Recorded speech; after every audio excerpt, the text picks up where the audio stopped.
Student, welcome to my YouTube channel.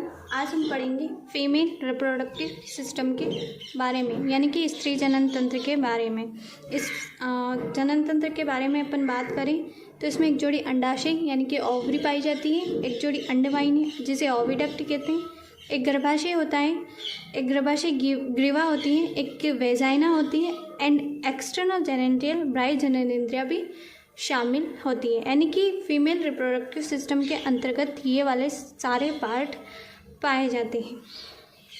ठीक है, इन system के ये सभी पार्ट यानी कि फीमेल रिप्रोडक्टिव सिस्टम के ये सभी पार्ट मिलकर एक जोड़ी स्तन ग्रंथि के साथ, यानी कि मेमरी ग्लैंड्स, जो मादा में मेमरी ग्लैंड्स पाई जाती है, स्तन ग्रंथियाँ जिनके द्वारा शिशुओं को दुग्धपान कराया जाता है, संरचनात्मक क्रियात्मक रूप से समाकलित रहती हैं, आपस में जुड़ी हुई रहती हैं स्तन ग्रंथियाँ और ये सभी पार्ट, तथा एवुलेशन, फर्टिलाइजेशन, प्रेगनेंसी, प्रसव एंड स्तनपान आदि कार्यों को मेमरी ग्लैंड्स जो हैं वो सपोर्ट करती हैं। ठीक है, अब हम बात करते हैं ओवरीज की।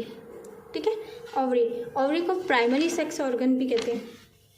ठीक है, ये ओवरी, एक जोड़ी ओवरी पाई जाती है उदरगुहा के निचले वाले पार्ट में, इसे प्राइमरी सेक्स ऑर्गन कहते हैं। ठीक है, एक जोड़ी अंडाशय उदरगुहा के निचले भाग में, उदरगुहा के अंदर दोनों ओर पाए जाते हैं। ठीक है, साइज़ की बात करें तो 2 से 4 सेंटीमीटर होती है और अंडाशय उदरगुहा की भित्ति एवं गर्भाशय के साथ लिगामेंट्स की सहायता से जुड़े रहते हैं। अंडाशय जो है उदरगुहा की भित्ति एवं गर्भाशय के साथ लिगामेंट्स की सहायता से जुड़े रहते हैं। अंडाशय दोहरा कार्य करते हैं, यानी कि अंडाशय के द्वारा दोहरा कार्य किया जाता है।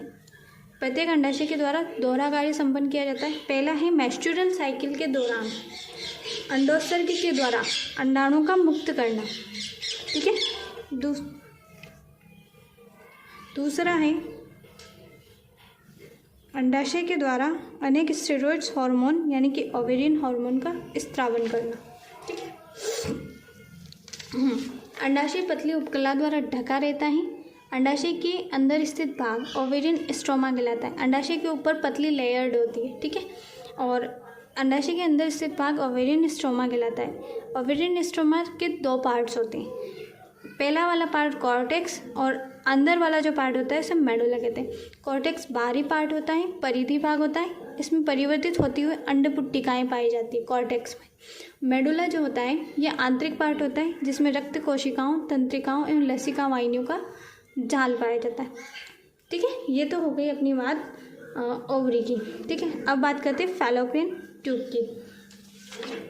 ठीक है, फैलोपियन ट्यूब नलिकानुमा स्ट्रक्चर्स होता है, यानी कि ये वाला जो पार्ट होता है ये फैलोपियन ट्यूब कहलाता है। ये नलिकानुमा स्ट्रक्चर होता है, इसमें 3 पार्ट होते हैं, फिम्ब्रिय, एम्पुला और स्टमक। इन तीनों से मिलकर बना होता है फैलोपियन ट्यूब।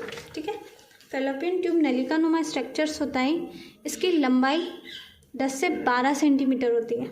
ठीक है, अंडाशय की ओर से प्रारंभ होती है। अंडाशय के समीप स्थित इसका चौड़ा किपनुमा भाग इनफंडिबुलम कहलाता है, यानी कि फैलोपियन ट्यूब के समीप जो चौड़ा और किपनुमा भाग होता है इनफंडिबुलम कहलाता है, और इस पर इनफंडिबुलम पर अंगुली के समान उभार पाए जाते हैं जिसे फिम्ब्रिय या झालर भी कहते हैं। ठीक है, ये चौड़ा और किपनुमा भाग फिम्ब्रिय कहलाता है, इनफंडिबुलम। ठीक है, और इस पर झालर के समान, अंगुली के समान उभार पाए जाते हैं जिसे फिम्ब्रिय कहते हैं। हिंदी में से झालर भी कहते हैं। ठीक है, और झालर जो होता है फिम्ब्रिय के द्वारा अंडोत्सर्ग के पश्चात अंडाणुओं का कलेक्शन का काम किया जाता है। ठीक है, तो अंडाणुओं का कलेक्शन जो होता है वो फिम्ब्रिय के द्वारा किया जाता है और अंडाणु को पकड़कर निषेचन नलिका के एम्पुला वाले भाग में स्थानांतरित कर दिया जाता है। ठीक है, एम्पुला। अब बात करते हैं एम्पुला। ये बीच वाला जो पार्ट होता है फैलोपियन ट्यूब का वो एम्पुला कहलाता है। एम्पुला जो होता है फैलोपियन ट्यूब का सबसे मध्य एवं लंबा वाला भाग होता है, 6 से 7 सेंटीमीटर चौड़ा होता है। ठीक है, निषेचन की क्रिया एम्पुला वाले भाग में संपन्न होती है। अक्सर ये क्वेश्चन एग्जाम में पूछा जाता है कि निषेचन की क्रिया फैलोपियन ट्यूब के एम्पुला वाले भाग में संपन्न होती है। ठीक है, याद रखने वाली बात है। ठीक है, आगे बात करते हैं स्टमक।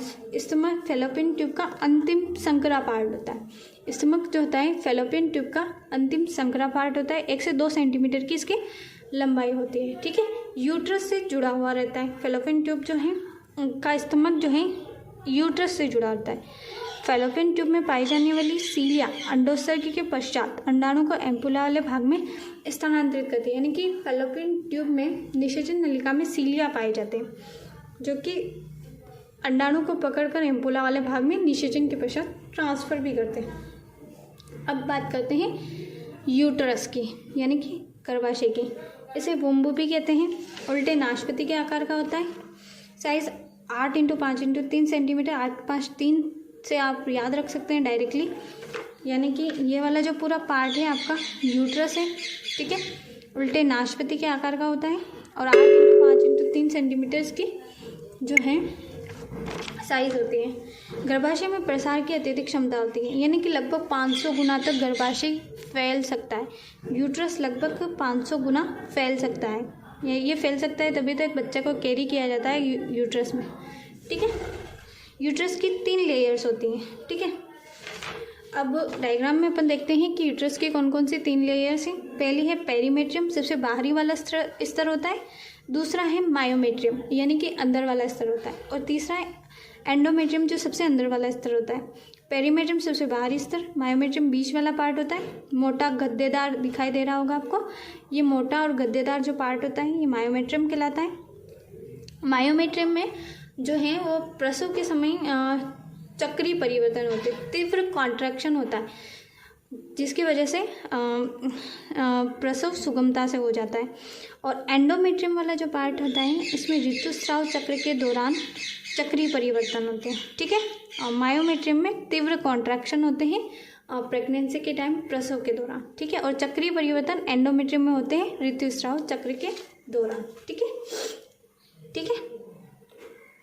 ये पेरीमेट्रियम सबसे बाहर की ओर पाए जाने वाला झिल्लीनुमा स्तर होता है। मायोमेट्रियम मध्य में पाए जाने वाला मोटा पेशी स्तर होता है और चिकनी पेशियों का बना होता है। एंडोमेट्रियम गर्भाशय की भित्ति का आंतरिक और ग्रंथिल स्तर होता है, ठीक है। और प्रसव के समय मायोमेट्रियम की चिकनी पेशियों में तीव्र संकुचन एवं प्रसव पीड़ा होती है, ठीक है। और मेंस्ट्रुअल साइकिल के दौरान एंडोमेट्रियम में चक्रीय परिवर्तन होते हैं, ठीक है। अब हम बात करते हैं कि गर्भाशय का निचला संकरा भाग जो है वो सर्विक्स कहलाता है, ठीक है। ये गर्भाशय का निचला और संकरा भाग सर्विक्स कहलाता है। सर्विक्स और वेजाइना मिलकर बर्थ कैनाल बनाते हैं, यानी कि यहीं से होकर एक बच्चे का जन्म होता है, ठीक है। वेजाइना जो है मादा मैथुन अंग है। मादा में पाया जाने वाला मैथुन अंग वेजाइना है, ठीक है। अब हम बात करते हैं एक्सटर्नल जेनिटल यानी कि बाह्य जननेंद्रियों के बारे में।